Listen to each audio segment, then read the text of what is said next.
So one of my videos that has been getting a lot of attention lately is gaslighting at the workplace, gaslighting at work, which I found very weird considering that we're in a pandemic and most of us are either working from home, a lot of us are on furlough, we're not really spending a lot of time in the office.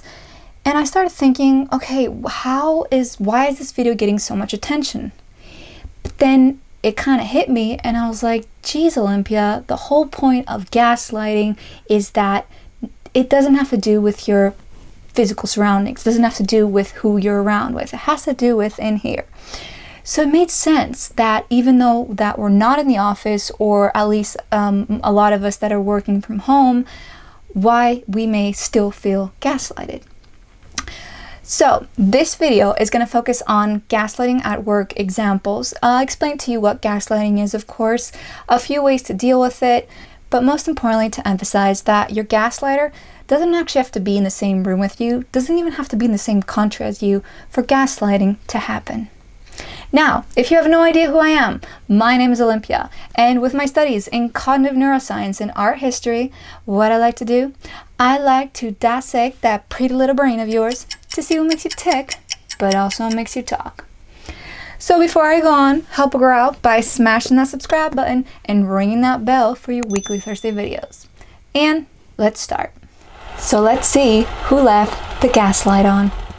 So first of all, for those who have no idea what I'm talking about, gaslighting is psychological abuse and emotional abuse, where the person starts spearing seeds of doubt and makes you question your memory, makes you question the truth of the events, your sanity, and basically your own reality, where at one point you don't really know what's true, what's false, and you kind of depend on the gaslighter, the abuser, to let you know what's going on.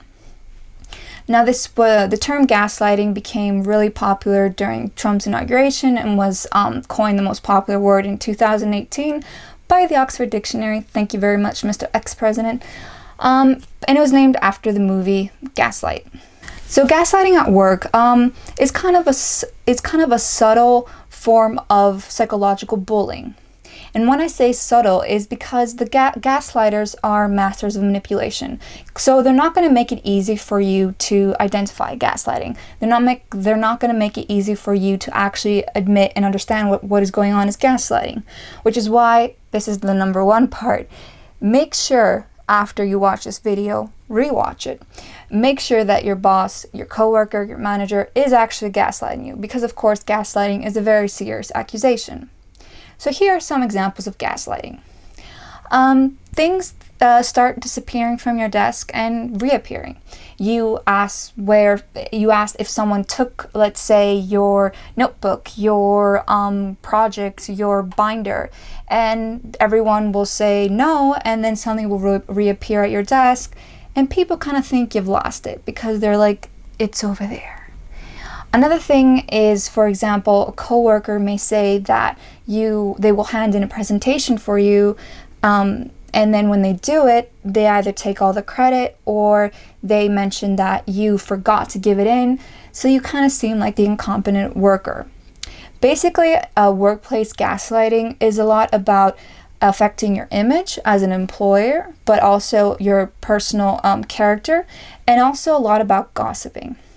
So gaslighting can happen between coworkers too, and it could be basically a coworker telling lies behind your back, saying things that are not true in order to ruin your reputation.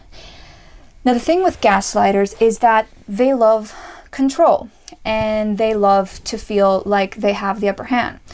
So if you confront your gaslighter, and whether it's your boss, your manager, your coworker, most likely they will deny it. They'll become very aggressive, and they may even go to the extent where they will throw a harassment report or go up to HR and start throwing various types of harassment reports, which is why a lot of people feel stuck when it comes to gaslighting at work, because the higher the person is on the corporate ladder, let's say your boss, the more difficult it is for you to admit and tell people that you're being gaslighted without losing your job.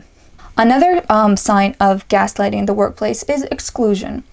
So people will do stuff, colleagues or your manager will arrange stuff and will purposely exclude you. And when you ask, for example, why wasn't I invited to this company dinner, this group dinner? Why I wasn't invited for after drinks? Why wasn't I present more importantly, why wasn't I invited to this emergency meeting? They will say stuff like, I already told you so. I told you on the phone. They will avoid telling you, for example, that they sent you an email or that they sent you a text or anything, because they don't have proof. Because that's the thing with gaslighting. They never actually base what they're saying on facts and proof, because that is counterintuitive, because the whole point of gaslighting is making you question reality and making you question your reality specifically. So one thing you can do in that sector is, of course, document everything. Save any emails, any texts, anything that has to do with you being gaslighted. Save them somewhere, and save them separately, obviously, from your computer lab, from your work laptop. Another thing is that they will tell people blatant lies. So they will say, for example, that you are uncooperative, that you are controlling, that you are not an easygoing person. They will attack personal character traits that people will start to notice because they've been told so. Have you ever had that happen to you, when someone tells you something and then you can't unsee it? So when a person says that someone is controlling, you may not have thought they were controlling, but they will do small things and then you will blow it out of proportion and think, yeah, you know what, they're right, they are controlling.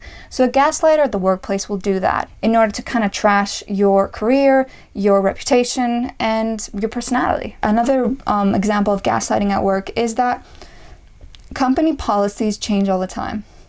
So your boss, your manager, tells you that it is okay, for example, for you to take a day off tomorrow because you worked overtime, let's say, but then when you don't show up the next day, or if they tell you can come in late, they will reprimand you. They will ask you, why didn't you come in, or why were you late? And if you tell them that you said it was okay and that according to company policy, they will say, well, where is it in the company policy? And I never said that. And of course, one way of doing this, which is another example, is that they always ask to meet privately. They always ask you to go into a room and talk. Because like I said, we don't want any emails, any texts, nothing that we can have as proof. And of course, you don't want an audience, because then someone could vouch for you. So they always decide that you should meet in a private room. Now, of course, gaslighting can be very overwhelming, whether it's in work, romantic relationships, but I think work kind of hits us more because most of us define who we are via our work. Who we are at work translates to who we are and our purpose in the world, which is why this pandemic has been very hard on many people, because they've been stripped away from the workplace and they've kind of had to face their personal life and their work life coming in together. And then, of course, if you add gaslighting to that, that creates a lot of overwhelm. I've created a guide for you guys, a free guide of 6 ways to underwhelm when you're overwhelmed. They're backed up by science. They're very simple. I will link it below. Make sure to check out my website.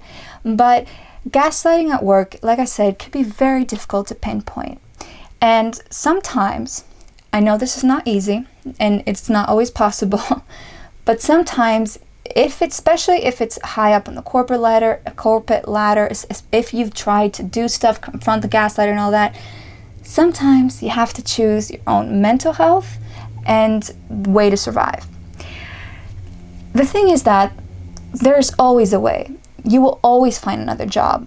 It may not be your dream job, it may not make you as much money as you used to, and maybe it even barely gets you by, like you have to dip into your savings or you have to cut back on your expenses. But sometimes you really have to question whether this is worth it. Now, I hope this video helped. Don't forget to smash the subscribe button, ring that bell for your weekly Thursday videos. Give me a huge thumbs up to make Mom algorithm love me. And that's it, folks.